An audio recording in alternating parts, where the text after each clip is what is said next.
Welcome back, my brothers and sisters, to our channel, Learning the Holy Bible Together.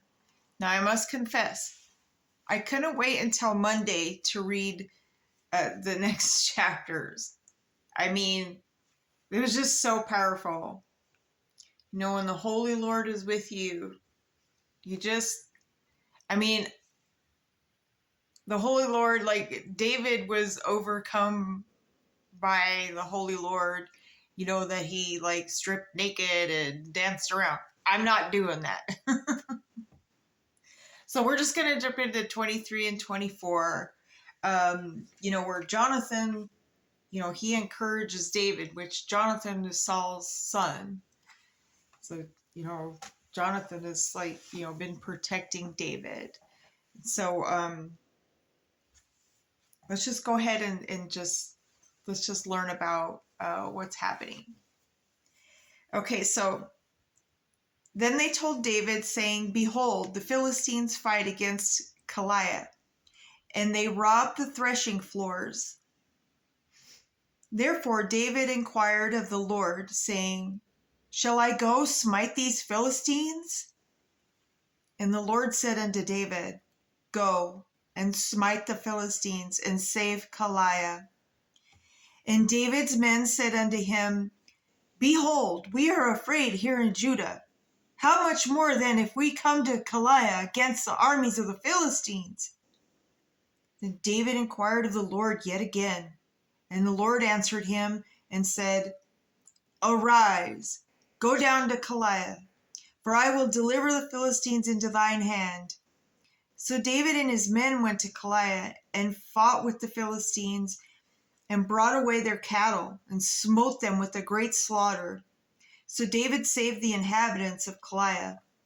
And it came to pass, when Abiathar, the son of Ahimelech, fled to David to Keilah, that he came down with an ephod in his hand. And it was told Saul that David was come to Keilah, and Saul said, "God hath delivered him into mine hand, for he is shut in, for entering into a town that hath gates and bars." And Saul called all the people together to war, to go down to Keilah to besiege David and his men. And David knew that Saul secretly practiced mischief against him. And he said to Abiathar, the priest, "Bring hither the ephod." Then said David, "O Lord God of Israel, thy servant hath certainly heard that Saul seeketh to come to Keilah to destroy the city for my sake. Will the men of Keilah deliver me up into his hand? Will Saul come down as the servant hath heard? O Lord God Israel, I beseech thee, tell thy servant." And the Lord said, "He will come down." Then said David, "Will the men of Keilah deliver me and my men into the hand of Saul?" And the Lord said, "They will deliver thee up." Then David and his men, which were about 600, arose and departed out of Keilah, and went whithersoever they could go. And it was told Saul that David was escaped from Keilah, and he forbare to go forth.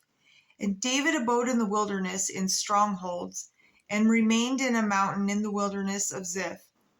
And Saul sought him every day, but God delivered him not into his hand. And David saw that Saul was come out and seek his life, and David was in the wilderness of Ziph in a wood. And Jonathan, Saul's son, arose and went to David into the woods, and strengthened his hand in God. And he said unto him, "Fear not, for the hand of Saul my father shall not find thee, and thou shalt be king over Israel. And I shall be next unto thee, and that also Saul my father knoweth."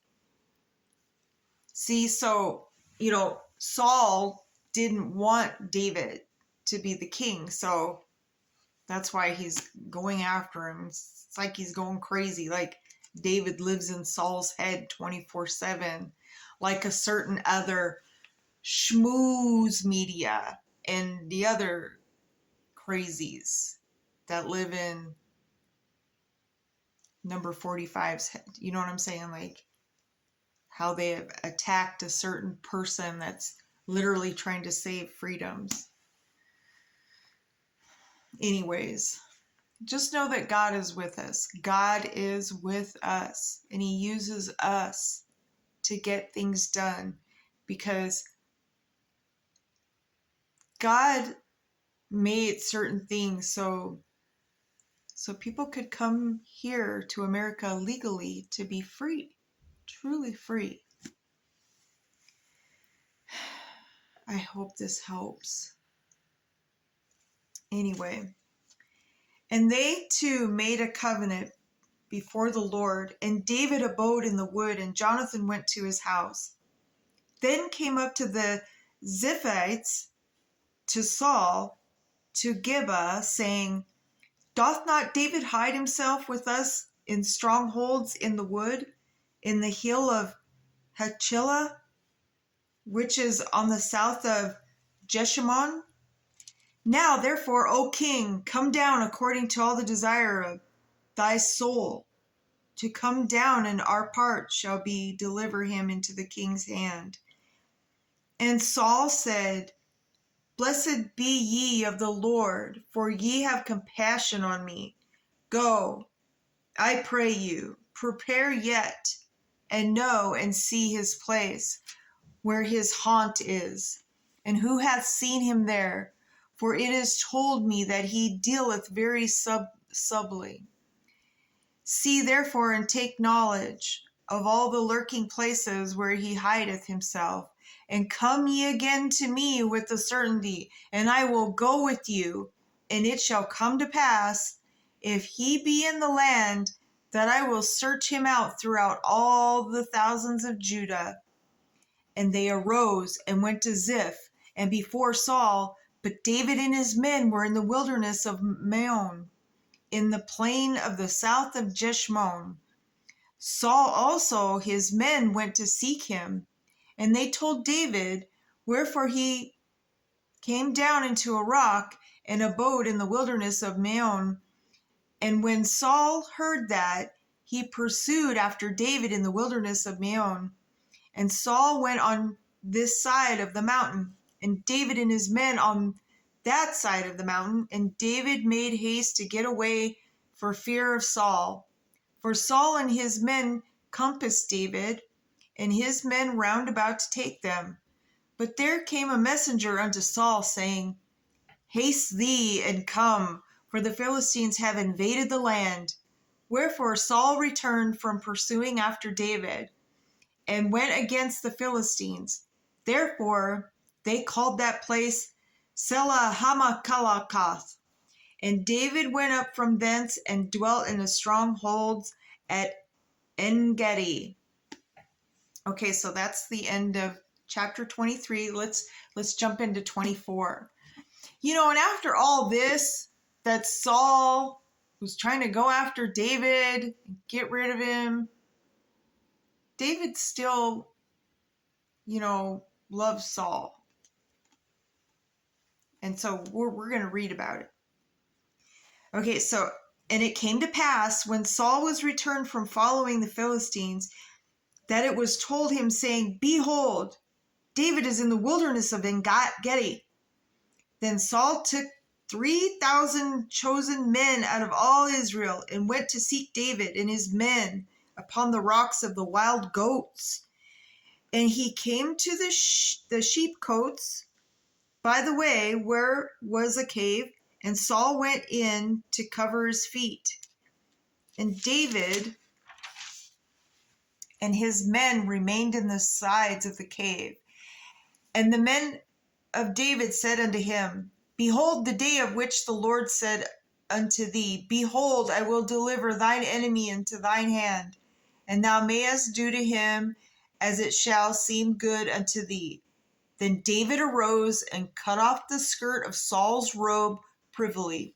And it came to pass afterward that David's heart smote him, because he had cut off Saul's skirt.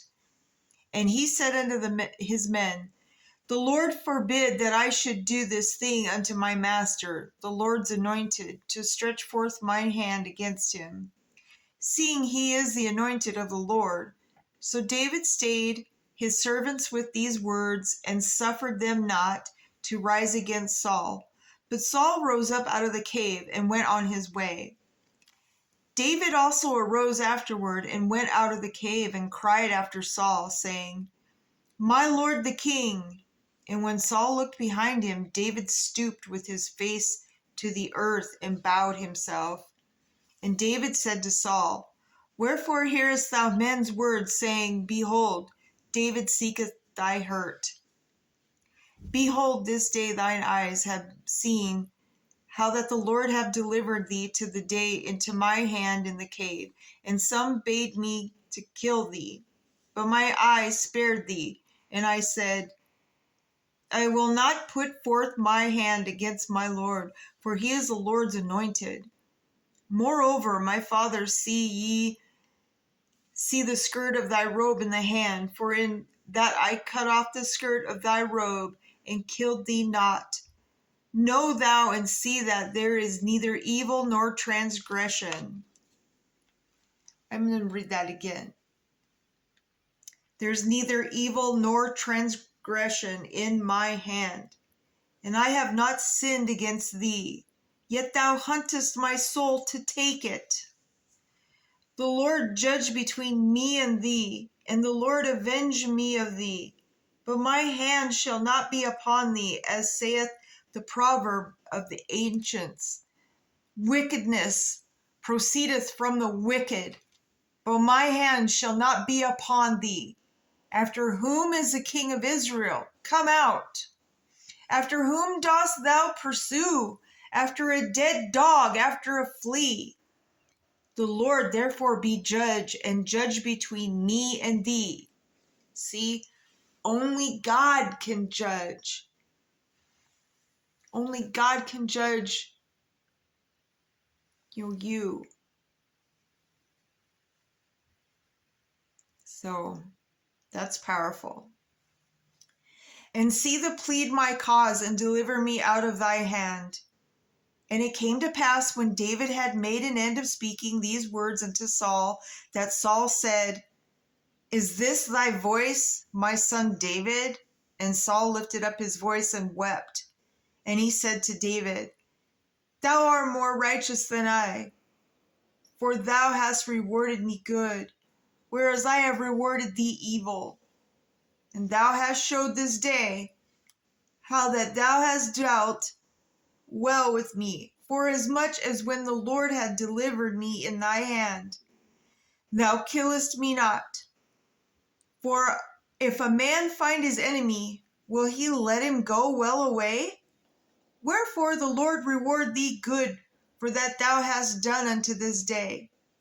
And now, behold, I know well that thou surely be king, and that the kingdom of Israel shall be established in thine hand.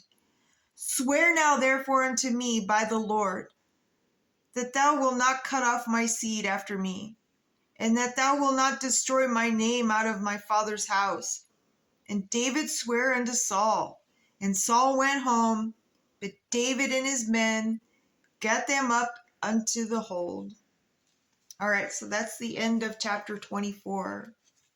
So yeah, David spares Saul's life, and Saul was like, I think he finally felt bad for trying to kill David, and like David was basically reminding him, hey, that's between, you and God. It's not for me to judge. And, I think also David was trying to show Saul, hey, that's not the way we do things. And sometimes, we need reminders in life, God knows we're not perfect. And remember, God doesn't use perfect people. He can use anybody he wants to get things done. So, on that note, I just couldn't wait till Monday to read that. And so when we come back, we will talk about Nabal's churliness, and Abigail pacifies David. All right. And see, the stories just keep getting juicy and juicy. And I just seem like history repeats itself. And so, like we always say, put God first. And he does take care of the rest. He answers our prayers when the time is right. And so, on that note, have a wonderful weekend. And I'll see you back Monday. To be continued.